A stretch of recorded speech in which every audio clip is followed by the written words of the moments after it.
Okay, so just continuing on with topic 7, this part is going to look at the purposes and advantages of budgeting. So, if we consider, do firms have to budget? Okay, the answer is no. There is no requirement legally or accounting rule-wise for firms to budget. A firm could do very well just by chance, as do individuals. Okay, not all individuals or households have a budget. Firms are the same. So they could do very well just by bumbling along, if you like. Do we find that most firms budget? The answer here is yes. To all different extents. So sometimes firms budget extensively, sometimes they just budget for cash, sometimes they just budget for sales. So it's up to the firm or the entity to decide. But the answer is yes, most firms do budget. Therefore, there must be benefits of budgeting which exceeds the costs of doing so. So there is a perceived benefit in having budgets compared to the costs of putting the budgets together.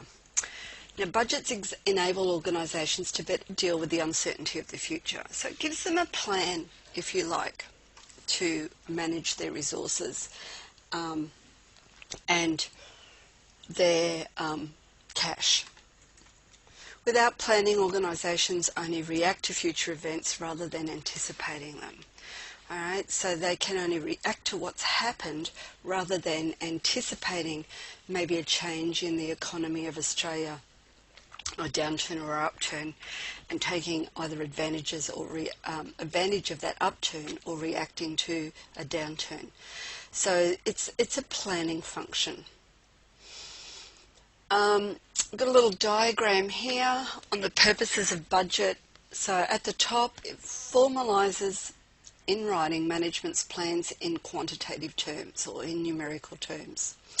If we go clockwise, it increases the motivation to achieve the stated goals.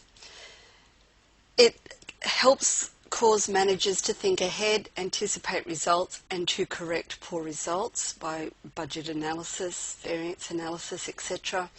And it gives an expression to management's plan for the coming periods. So they're the 4 main purposes of budgeting. The advantages of budgeting, there's a few more of these. It produces more cost-conscious employees, so starting at the top. So especially if we involve our employees with the budgeting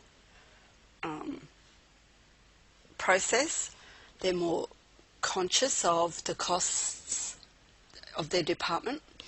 It communicates the plans of senior management to the employees of the firm. It helps to develop a more visionary management because they're constantly looking forward and planning for the future. It promotes management by exception.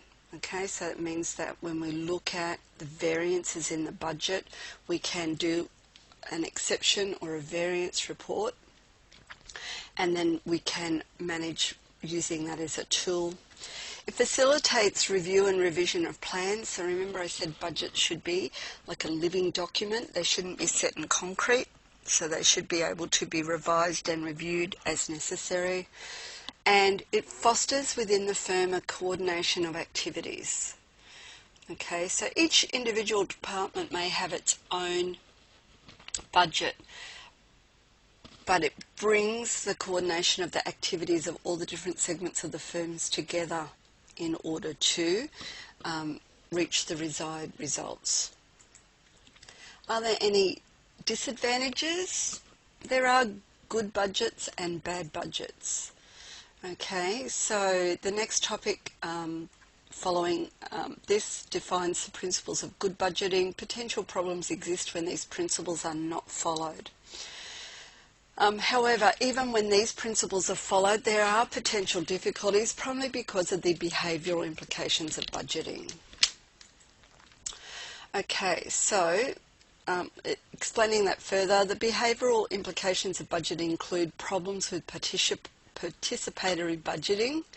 So sometimes departments will create budgetary slack. It's also known as fat within the budget or padding the budget. So what they do is they set the goals low enough. The staff or the people involved in that particular department will achieve budget targets and get rewarded for that. Okay, so sometimes that has to be assessed when we look at the budget overall to make sure that there's no budgetary slack in it. The budget can be viewed as a straitjacket and discourage innovation and appropriate levels of risk-taking. So expenditure may not be taken because it's not in the budget, but if that expenditure for extra marketing or of the goods that we sell is undertaken, then it might lead to a greater market share. So that's how a budget can be a straitjacket. You often hear in the real world, we can't spend that, that's outside the budget. Okay, so if we look at the general principles of good budgeting, participatory budgeting are where employees participate in setting the goals, okay? And one of the good things that happens when our employees are involved or participate in setting goals, they feel some sort of ownership of the budget, okay? So where this doesn't happen, there's potential for employees to be resistant to the imposed budget. So if managers just impose a budget on staff, they are less likely to work within it because they see it as a constraint. If they have some sort of say, even if it's only small, in the formulation of the budget, then they feel ownership of the budget and they're more willing to comply with it. So as I've said in previous videos, it should be a bottom-up process. So really, pretty much the whole firm should be involved in some portion of budget setting, even if it's just putting together the information. Okay, so this bottom-up process where it comes from the staff at the coalface or at the bottom and then goes up to the managers at the top. It shouldn't just be done by the accountant. Okay, in some firms, just the accountant sets the budget because, you know, they're the numbers person, but it's really a better process if all staff members, no matter what their position, are involved in it. And it should have top management support. Okay, so the whole process should be supported by top management.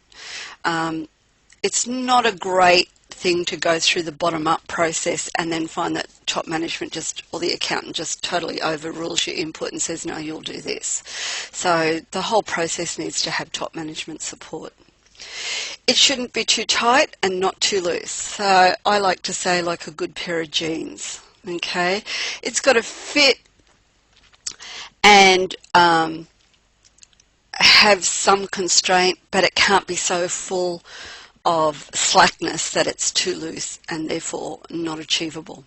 It should be flexible, so this is where it comes in, and it should be like a living document and it should be able to adapt to change.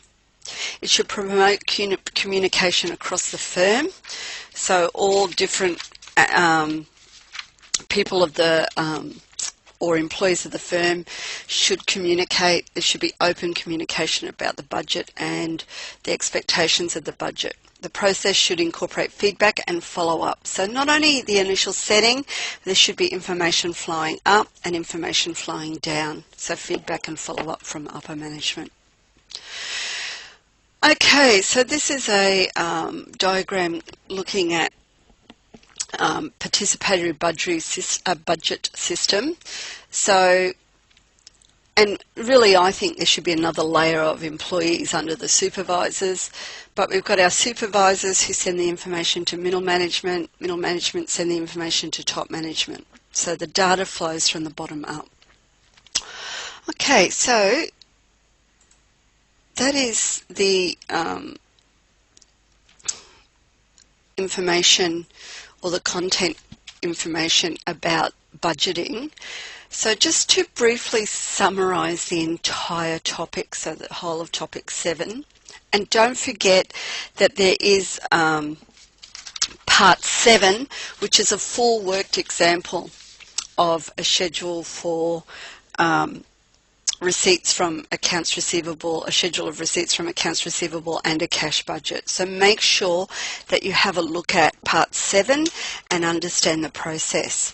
But in summary, for Topic 7, we talked about the differences between management accounting topics, and management accounting is the focus for the remainder of the course. So all the topics that we do from Topic 7 onwards are part of management accounting. We explained budgeting and the budget process, and its advantages and potential problems were identified. Particular budgets were identified, and we focused our main attention on the cash budget and the preparation and the use of the cash budget. So the cash budget is the one that we want you to be able to prepare. So don't forget, we will give you all the estimates, and it's your job to sort it into the schedule of receivables from debtors, accounts receivable, and the cash budget itself. And as I've already said, please make sure that you watch the Part 7 video for the worked example for this topic.